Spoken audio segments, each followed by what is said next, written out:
Let me tell you about the day I, vexer of the crime, holder of 17 campaign ribbons, survivor of the Bleeding Moons conflict, got the most important lesson of my career from a creature that barely reached my chest plates.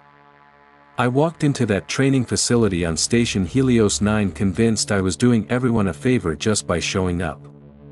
The place smelled like recycled air and quiet desperation.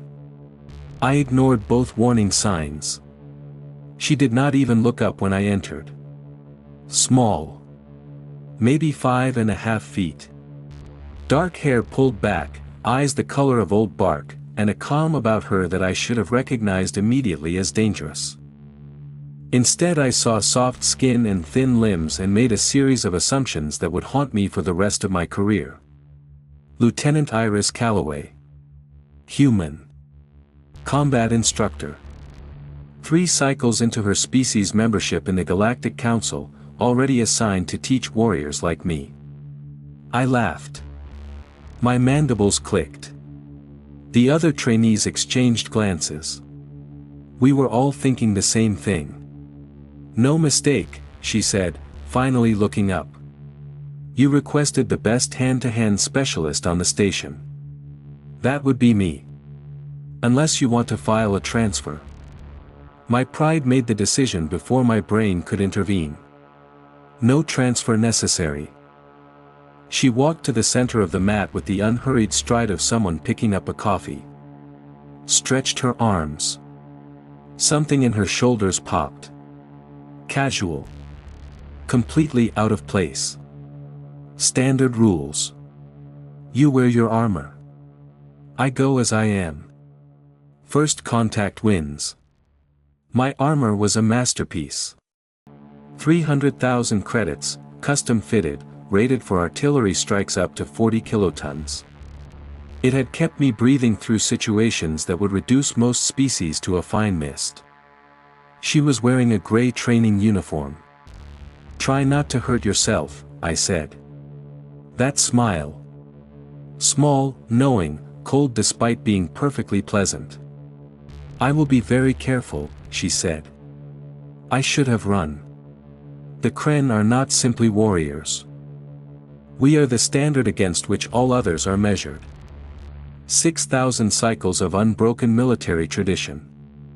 I had fought in 12 major engagements, held the Crimson Talon, an honor given to fewer than 1% of active soldiers. I weighed 412 pounds of muscle and earned aggression. She weighed maybe 70 kilograms. I charged. I came in at 60% combat speed. Fast enough to impress, slow enough not to endanger someone I outweighed by 340 pounds. My sensors assessed her as non-threatening. She stepped aside the way you step around a puddle. Her right hand came up, palm open, fingers relaxed. Contact pressure registered at 12 pounds per square inch. You could drop a book on a table with more force. My chest plate exploded. Not metaphorically. 300,000 credits of military-grade armor detonated outward in a shower of sparking fragments. Kinetic dampeners overloaded instantly. Gauntlets burned out despite triple-redundant safety systems. The helmet display flickered once and died permanently.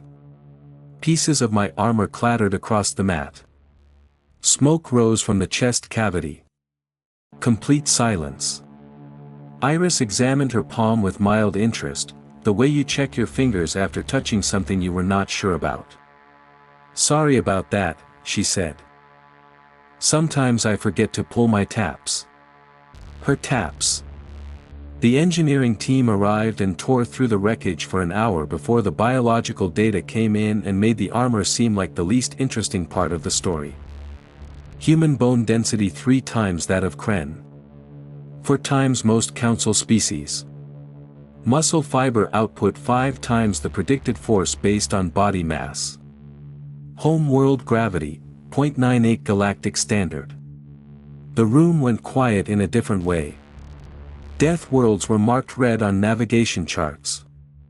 Environments so hostile that responsible species simply routed around them. Earth had passed atmospheric admission standards with comfortable margins. Nobody had flagged the gravity. Nobody had considered that a species evolved under those conditions would be walking into standard stations essentially unweighted, every reflex and muscle fiber running ahead of what they were built for.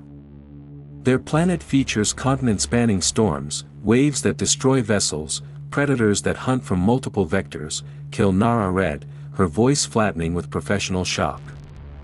The environment has been actively hostile to life for its entire geological history. They evolved by getting tougher, someone said quietly. Less than 10% capacity, the combat log confirmed. That tap had been less than 10% of what she considered effort. I scheduled a rematch. I know.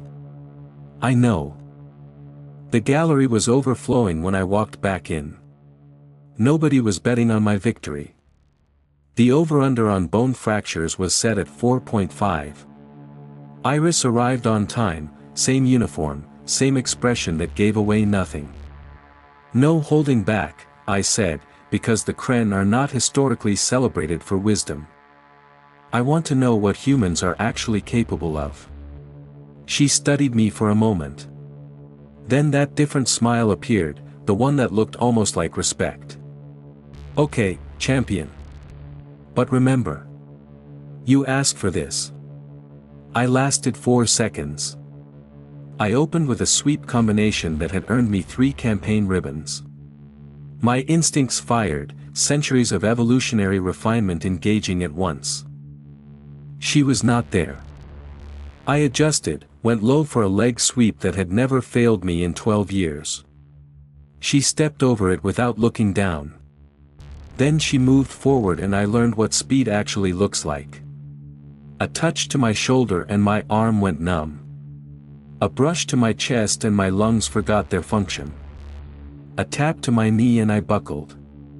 And then I was looking at the ceiling, having been launched there by what my brain logged as a light breeze and what my body understood as a perfectly executed throw. She stood over me, breathing normally. "For seconds," she said. The Targoyan shock trooper tapped out in 2. "Earth gravity is 0.98 standard," she explained, crouching beside me. "We evolved in it. In station gravity we are essentially unweighted. Everything we have runs ahead of what our biology was designed for. Add several thousand years of humans developing techniques specifically for neutralizing other humans, and you get." She gestured at my prone form. This. I started laughing. The kind that happens when your brain reaches a paradox it cannot process and decides humor is the only remaining exit. "We invited you in," I managed. "We looked at your species and thought, how charming. Let us give them combat instructor positions." "To be fair," Iris said, "we are very cute." That part was accurate. They knew. They had always known exactly what they were. And they had been carefully managing how much of it showed. Too late. I filed my report 3 days later. It became the most widely circulated military document in Galactic Council history. I titled it, "Threat Assessment and Tactical Recommendations Regarding Human Combat Capabilities, or Why We Should All Be Extremely Polite to Earth." Within 4 cycles the entire Galactic Defense Forces had restructured their combat doctrine. Within 6, 3 species had formally complained that permitting humans in combat roles constituted a biological advantage bordering on unfair. The Council ruled they were operating within acceptable parameters of controlled force, which was technically accurate and entirely beside the point. The lesson underneath all the physics and the humiliation is simple. Humans are not what they appear. Their fragility is the most effective camouflage in known space. And the detail that keeps me awake is not what they are capable of doing. It is what they consistently choose not to do. They could leverage every advantage into dominance. Instead they show up on time, teach the techniques, pull their punches, and ask if you want to try again next week. Either they are the most genuinely peaceful species in the galaxy, or they are operating on a timeline none of us can see yet. I am not certain which possibility concerns me more. What I know is this. If a human combat instructor ever offers to demonstrate technique with a gentle tap, do not stand there feeling confident. Run. Now if you will excuse me, I have a training session in 20 minutes and I need to update my will.